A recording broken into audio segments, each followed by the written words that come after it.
শুভেন্দু অধিকারী হঠাৎ করে মন্তব্য করলেন যে তৃণমূল কংগ্রেসের যত মুসলমান বিধায়করা 2026-এ নির্বাচিত হয়ে আসবেন তিনি বিধানসভা থেকে তাদেরকে চ্যাংদোলা করে বাইরে ফেলবেন।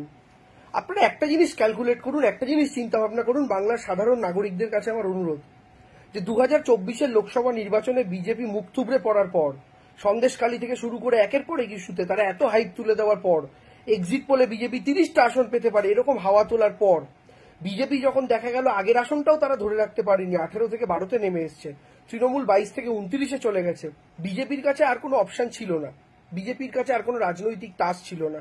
উন্নয়ন নিয়ে তারা মমতা ব্যানার্জির সাথে লড়াই করতে পারছে না, লক্ষ্মীর ভান্ডারে তাদের কাছে কোনো কাউন্টার নেই, স্বাস্থ্যসাথী থেকে শুরু করে কন্যাশ্রী তাদের কাছে কোনো কাউন্টার নেই। ভারতীয় জনতা পার্টি শেষমেশ কোন রাস্তা চুজ করলো? উগ্র ধর্মীয় মেরুকরণের রাস্তা। আপনারা যদি শুভেন্দু অধিকারী একের পর এক বক্তব্য গত প্রায় 1 বছর ধরে নোটিস করেন, অর্থাৎ গত লোকসভা নির্বাচন পেরোনোর পর প্রায় 10 মাস ধরুন, 9-10 মাস, আপনারা দেখবেন প্রত্যেকটা মুহূর্তে একের পর এক নোংরা সাম্প্রদায়িক বক্তব্য তিনি রেখে গিয়েছেন। এবং স্বাভাবিকভাবে তিনি যখন এক একটা সাম্প্রদায়িক বক্তব্য রেখেছেন তিনি খুব ভালো মতোই জানেন যে বিরোধী রাজনৈতিক দল উল্টো দিকে যারা আছে তাদের মধ্যে থেকেও কেউ কেউ পাল্টা একটা কাউন্টার দেবে যেটা দিয়ে পোলারাইজ হবে। যেমন স্বাভাবিকভাবেই ধরুন আমাদের দলের বিধায়ক হুমায়ুন কবির, শুভেন্দু অধিকারী যখন এই কথাটা বলেছেন তিনি শুভেন্দু অধিকারীকে একটা পাল্টা কাউন্টার দিয়েছেন। এখন তিনি এই কাউন্টারটা দিচ্ছেন কারণ তিনি মুর্শিদাবাদের মতো একটা জায়গা থেকে রাজনীতি করেন, তার বক্তব্য হচ্ছে আমার কাছে আমার জাতি আগে, ধর্ম পরে, এই দল পরে। এই বক্তব্য রাখার পর তৃণমূল কংগ্রেসও তাকে শোকজ করেছে, কারণ তৃণমূল কংগ্রেস দল হিসাবে কোন রকমের এক্সট্রিমিজমকে সমর্থন করে না, সেটা ইসলামিক এক্সট্রিমিজম হোক, সেটা হিন্দু এক্সট্রিমিজম হোক, বা সেটা যে কিছু হতে পারে, আমরা সমর্থন করি না। তাই যে কোনো এক্সট্রিমিজমের পক্ষেই যারা থাকুক না কেন তাদেরকেই আমরা সরিয়ে দিই। আমরা অন্যদের ক্ষেত্রে যা করি হুমায়ুন কবিরকেও আমরা সেক্ষেত্রে শোকজ করা হয়েছে। কিন্তু এই যে হুমায়ুন কবির পাল্টাটা দেবেন বা এক দুজন এই পাল্টাটা দেবেন এবং সেই পাল্টাটা দেওয়ার পরে যে লড়াইটা আসলে ধর্ম হয়ে যাবে, এটা শুভেন্দু অধিকারী তো জেনে বুঝেই করেছেন। কিন্তু আপনাদের কাছে আমি অনুরোধ করব, এই যে এত কথা বলা হচ্ছে আপনারা একটু ভেবে দেখুন, মমতা বন্দ্যোপাধ্যায় সরকার বাংলার মাটিতে গত 14 বছর ক্ষমতায় আছে। 14 বছর, নট এ ম্যাটার অফ যোগ, এক যুগের থেকে 2 বছর বেশি। সত্যি সত্যি পশ্চিমবঙ্গ কি বাংলাদেশ হয়ে গেছে? সত্যি সত্যি কি পশ্চিমবঙ্গে হিন্দুরা সংখ্যালঘু হয়ে গেছে? তৃণমূল কংগ্রেস ক্ষমতায় আসার সময় যা পার্সেন্টেজ বা রেশিও ছিল তা কি বদলে গেছে? বদলে যায়নি তো। তৃণমূল কংগ্রেস ক্ষমতায় আসার সময় বরং আমি যদি উল্টো দিক দিয়ে আপনাদের বলি, হিন্দুদের উৎসবগুলোকে নিয়ে যে পরিমাণ বাংলায় উন্মাদনা ছিল, আর আজকে সেই জায়গা থেকে যদি বলি যে সরকারের সমর্থনে আমাদের হিন্দুদের দুর্গোৎসব, আমাদের হিন্দুদের একের পর এক প্রোগ্রাম রথযাত্রা থেকে শুরু করে সেগুলো কোন পর্যায়ে গেছে একবার ভেবে দেখুন তো। দুর্গাপুজো তো আমাদের হিন্দুদের উৎসব, সিপিএম এর সরকারের সময় দুর্গাপুজোকে সাহায্য করা সরকার করছে কোনোদিন শুনেছিলেন? সিপিএম এর সময় দুর্গাপুজো রেড রোডে কার্নিভ্যাল হচ্ছে কোনোদিন শুনেছিলেন? সিপিএম এর সময় দুর্গাপুজোকে কেন্দ্র করে বিপুল বিদেশি বাংলায় আসছে এই সংখ্যায় দেখেছিলেন? কিচ্ছু ছিল না। মমতা বন্দ্যোপাধ্যায় আসার পর হয়েছে। তো মমতা বন্দ্যোপাধ্যায় আসার পর যদি হিন্দুদের, বাঙালি হিন্দুদের সবচেয়ে বড় উৎসব দুর্গাপুজোর এভাবে ব্র্যান্ডিং হয়, তাহলে মমতা বন্দ্যোপাধ্যায় মুসলমান তোষণ করছেন নাকি হিন্দু তোষণ করছেন নাকি মানবতার তোষণ করছেন? এটা আমি আপনাদের ভাবতে অনুরোধ করব। মমতা বন্দ্যোপাধ্যায় জগন্নাথে মন্দির, দীঘাতে মন্দির করছেন জগন্নাথে সরকারের টাকায়। এই যে সরকারের টাকায় তিনি জগন্নাথ মন্দির করছেন, এটা হিন্দু তোষণ বলবেন, মুসলমান তোষণ বলবেন নাকি মানবতার তোষণ বলবেন? আজকের দিনে দাঁড়িয়ে মমতা বন্দ্যোপাধ্যায় যে কাজগুলো করছেন, যখন থেকে দুর্গাপুজোকে সাহায্য করা শুরু করেছেন সেই সময় কিন্তু বিজেপি বলে কিছু ছিল না বাংলার মাটিতে, তারপরেও তিনি শুরু করেছেন এবং আজও চালিয়ে নিয়ে যাচ্ছেন। যে কারণে বাংলার মাটিতে এই কোভিডকালীন পরিস্থিতিতে, যেখানে ফান্ডিং এর অভাব, যেখানে চাঁদার অভাব, মানুষও চাঁদা দিতে পারেনি ইনকাম বন্ধ বলে করোনার সময় লকডাউনে, যেখানে বড় বড় কর্পোরেট কোম্পানিগুলো চাঁদা দিতে পারেনি, সেখানে সরকারের অনুদানের জন্য দুর্গাপুজোগুলো টিকে গেছিল। আজকে ভেবে দেখুন, যদি কোভিডের সময় দুর্গাপুজোগুলো বন্ধ হয়ে যেত, বহু ক্লাব আর দুর্গাপুজো শুরুই করতে পারতো না। কারণ মায়ের পুজো এমন একটা পুজো, সেটা একবার যদি বন্ধ হয়ে যায় সেটা চালু করা খুব মুশকিল, আর চালু করলে একবার চালিয়ে নিয়ে যেতে হবে। সেই দুর্গাপুজোয় যদি বাংলায় সত্যি সত্যি সরকার অর্থ সাহায্য না করতো, কম করে 50,000 ছোট ছোট দুর্গাপুজো বন্ধ হয়ে যেত। মমতা বন্দ্যোপাধ্যায় কিন্তু সেটা হতে দেননি। কাদের স্বার্থ রক্ষা হয়েছে এতে? হিন্দুদের না অন্য কারণ? একটু ভেবে দেখবেন তো। কিন্তু মমতা বন্দ্যোপাধ্যায় তো কোনোদিন স্টেজ থেকে দাবি করেননি আমি হিন্দুদের জন্য এই কাজ করেছি তাই আমায় ভোট দাও। কেন জানেন? কারণ মমতা বন্দ্যোপাধ্যায় কোনোদিন কোনো ধর্ম স্পেসিফিক কাজ করেন না। মমতা বন্দ্যোপাধ্যায় যদি হিন্দুদের জন্য কিছু কাজ করেও থাকেন, তার সেটা বিজ্ঞাপন করার দরকার নেই।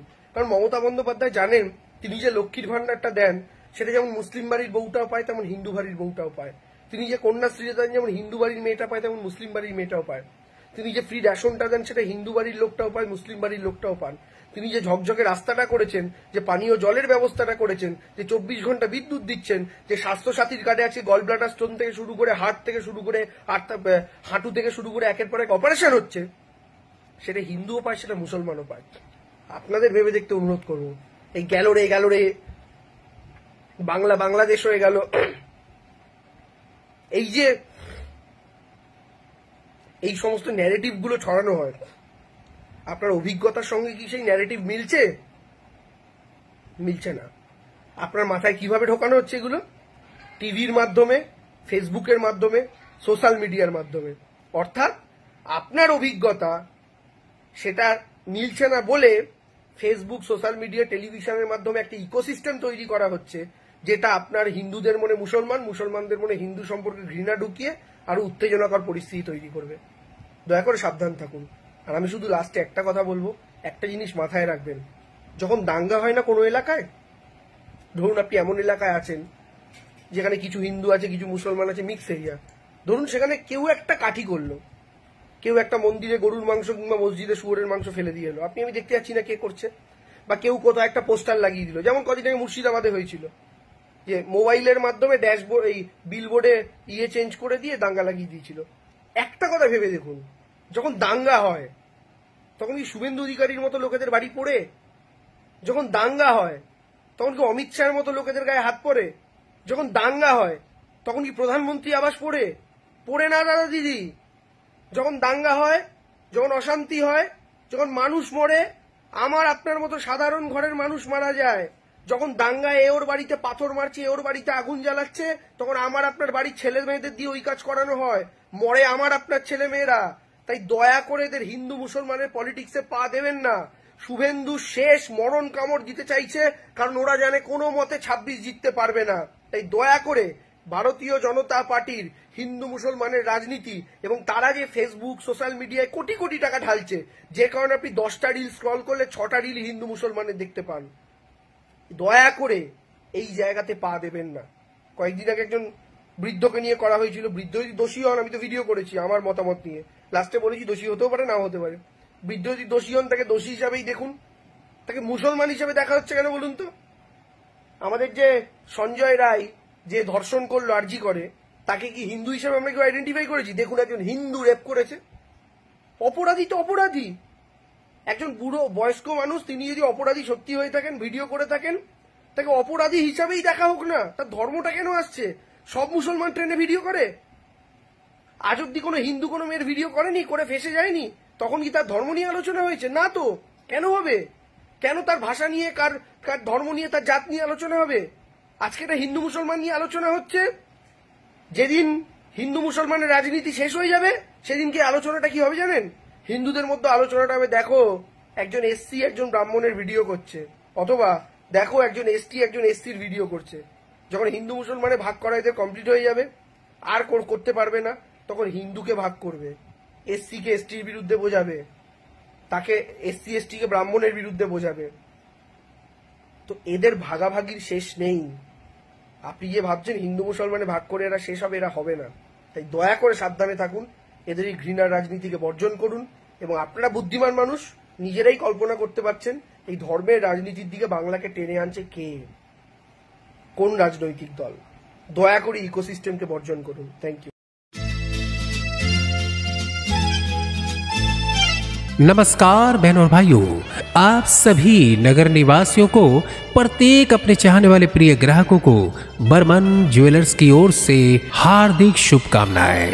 आपका प्यारा दुलारा, जहां हॉलमार्क शुद्ध सोने के गहने सही कीमत पर हमेशा पाए जाते हैं। रेडीमेड गहनों का विपुल संभार है। इसके अलावा आप अपने मनपसंद डिजाइन के गहने बनाने का हमारे पास ऑर्डर दे सकते हैं। तो चले आइए बर्मन ज्वेलर्स में। हमारा पता 26 south AB road, Katadanga road, कांग किनारा, उत्तर 24 परगना, नियर आइसक्रीम फैक्ट्री। जी हाँ, सबके दिलों में बसने वाला एक नाम, बर्मन ज्वेलर्स।